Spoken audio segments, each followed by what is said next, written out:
নমস্কার বন্ধুরা, এই দেখুন রেডি হয়ে গেছি। আজকে কি বলুন তো, আজকে জামাই ষষ্ঠী আর আমাদের আজকে গাছ ষষ্ঠী। তার জন্য রেডি হয়ে গেছি, ষষ্ঠীতলা যাব ঠাকুরকে প্রণাম করতে। এই বেরিয়ে পড়বো, দেখুন বেরিয়ে পড়লাম ছেলে মেয়ে নিয়ে, আমার যা সবাই মিলে বেরিয়ে পড়েছি। কি রোদ করেছে আজকে দেখুন, এত রোদের মধ্যে আমরা এমনি যেতে পারলাম না বলে ছাতা নিয়েছি, ছাতা নিয়ে যাচ্ছি। রাস্তায় হেঁটে হেঁটে প্রচণ্ড রোদ করেছে। এই চলে এলাম ষষ্ঠীতলা, দেখুন কি সুন্দর সবাই মিলে ষষ্ঠী করছে। আমরা এই বছর ষষ্ঠী করতে পারলাম না, কারণ আমাদের এখন কালো ষষ্ঠ চলছে, আর এটা হচ্ছে নতুন ষষ্ঠী বাচ্চা নিয়ে। এইভাবে আমাদের এখানে হয় নতুন ষষ্ঠী।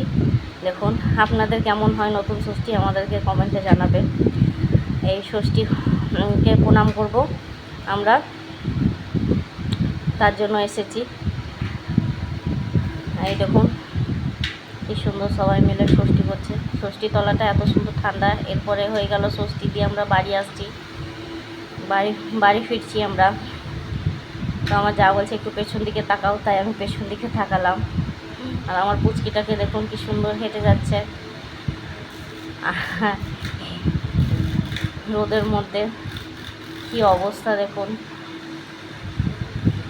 তারপরে পেছনে যারা আসছে ওরা বলছে আমাদেরকে একটু ভিডিওতে নাও, তার জন্য ওদেরকে ভিডিওতে না হবে। এই দেখো ওরা বলছে আমাদেরকে দেখাও একটু ভিডিওতে রোদে কেমন লাগছে দিয়ে।